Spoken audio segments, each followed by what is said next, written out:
Hi guys, welcome back to As We Speak. Now I hope you're enjoying your summer and I hope you've enjoyed all the episodes we've been releasing, and I hope that you've pressed the subscribe button and pushed the bell for notifications so that whenever something is released, you get the call. Guys, today we're going to talk about something that fills me with great anxiety. The moment that my kids utter the word, "Mom, I'm so bored." I find this 3-word phrase extremely terrifying, especially if I've woken up on a Friday morning without an agenda, without any plans for my kids.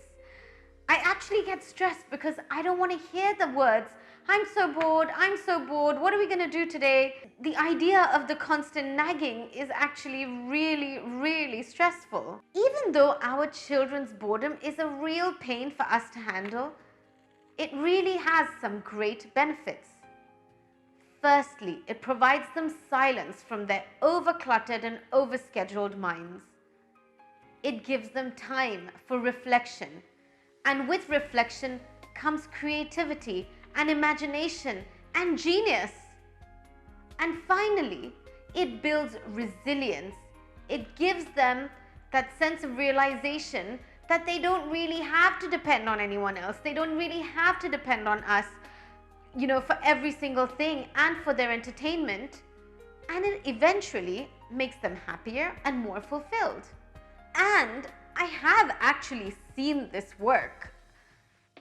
Sometimes when my preteen is really upset that I've taken away his devices, he'll stare into space, really upset, and then all of a sudden, he'll announce that he's going to make something, or he'll say something really profound, or he'll go grab a book and read it really quickly and say, "I want to go buy the next novel by so-and-so."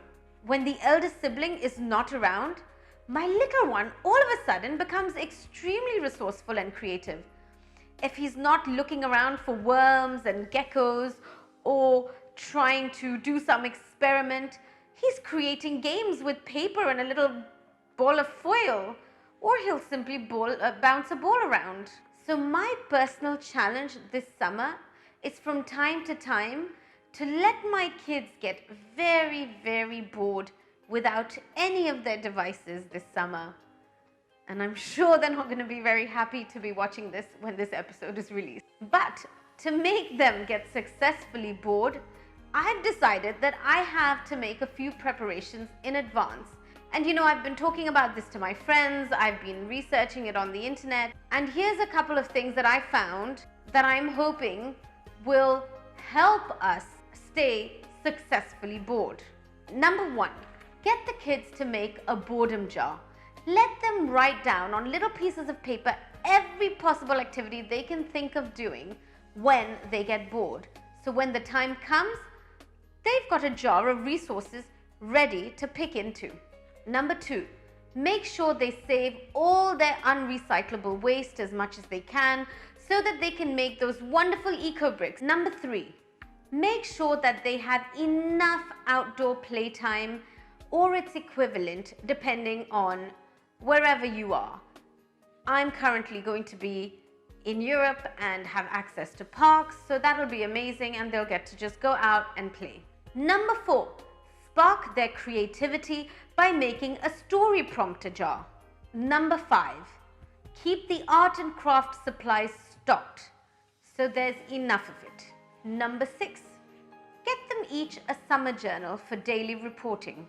Number 7, let them sleep as much as they want. Number 8, teach them how to play hopscotch. Remember that game we used to play as kids where we drew the chalk on the gravel and spent hours jumping from one block to another?